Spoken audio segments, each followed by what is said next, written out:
Hey, yo les gars, j'espère que vous allez bien, c'est Adrien Tweebot et aujourd'hui toute nouvelle vidéo. Aujourd'hui petite vidéo blog pour vous parler des assurances en trottinette électrique en EDPM, savoir si c'est obligatoire, si c'est pas obligatoire, qu'est-ce que ça engendre, qu'est-ce que ça compte, combien ça coûte, bref toutes ces questions là, on va y répondre dans cette petite vidéo. Allez, let's go. Alors, est-ce qu'une assurance est obligatoire en trottinette électrique? Oui ou non? La réponse est oui. Depuis 2020, les assurances sont obligatoires en EDPM majoritairement, donc engin de déplacement personnel, électrique, motorisé, il faut une assurance, c'est vraiment obligatoire. D'ailleurs, il n'y a pas que ça qui est obligatoire, il y a aussi les équipements qui vont avec. Donc il faut un équipement avec un gilet ou un vêtement qui est rétro-réfléchissant. Il faut également que votre véhicule soit équipé d'un klaxon ou d'une sonnette. Et pour ce qui est de la vitesse maximum autorisée sur voie publique, c'est 25 km/h. Il faut savoir que si vous débridez votre trottinette électrique, l'assurance n'est plus prise en compte. C'est-à-dire que si vous débridez votre trottinette électrique, vous ne serez plus couvert par votre assurance. Donc au-delà des 25 km/h, ça ne sert à rien de prendre une assurance, de toute façon ça ne fonctionnera pas. Il faut également savoir qu'il y a plusieurs assurances qui proposent de vous assurer jusqu'à 45 km/h de vitesse de pointe. Il y en a certaines qui font ça, mais ça n'empêche que la vitesse de 45 km/h sur voie publique reste illégale et que vous serez seulement couvert s'il y a un incident.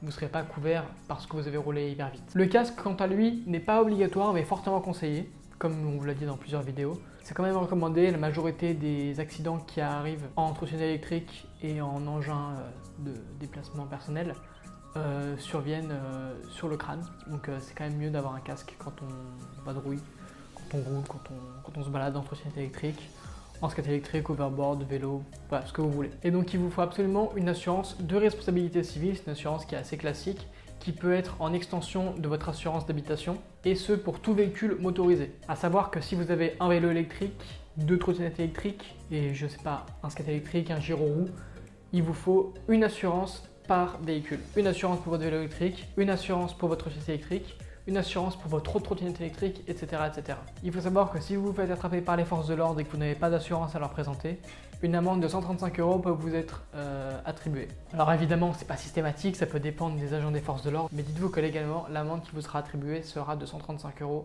si vous n'avez pas d'assurance. Et pour le coup, l'assurance, combien elle coûte? Alors ça dépend. Nous, par exemple, on a un partenaire qui est WeClub. On vous met la vidéo qu'on avait fait pour présenter WeClub en description si vous voulez plus d'informations sur notre partenaire assureur. Et à WeClub, l'assurance coûte 3,5 € par mois, donc 3,50 € par mois. C'est un tarif relativement léger, surtout que ça peut couvrir pas mal de choses, l'accident, le vol, et on vous met tous les détails évidemment dans la description avec l'article de blog qui correspond à cette vidéo.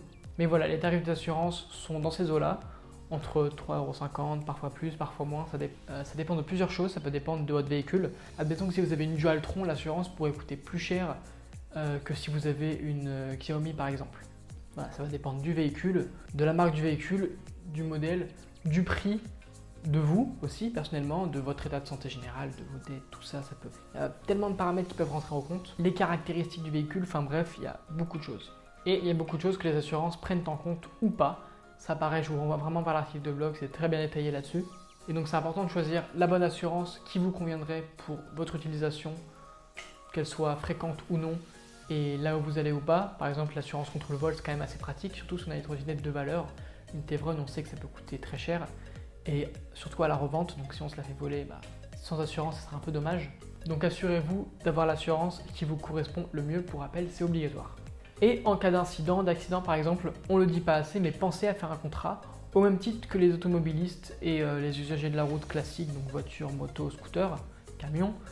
Vous pouvez faire un constat si vous avez un accident. Si vous rentrez en collision avec une Citroën par exemple, vous pouvez vous arrêter et faire un constat avec l'automobiliste, ça coûte rien, et puis au moins vous avez une preuve de la situation. Voilà, c'est tout pour cette vidéo, j'espère qu'elle vous aura plu et qu'elle vous aura été utile. Si c'est le cas, n'hésitez pas à nous lâcher un petit pouce bleu et à vous abonner à la chaîne, ça fait plaisir. Et nous on se retrouve pour de prochaines vidéos. Allez, ciao!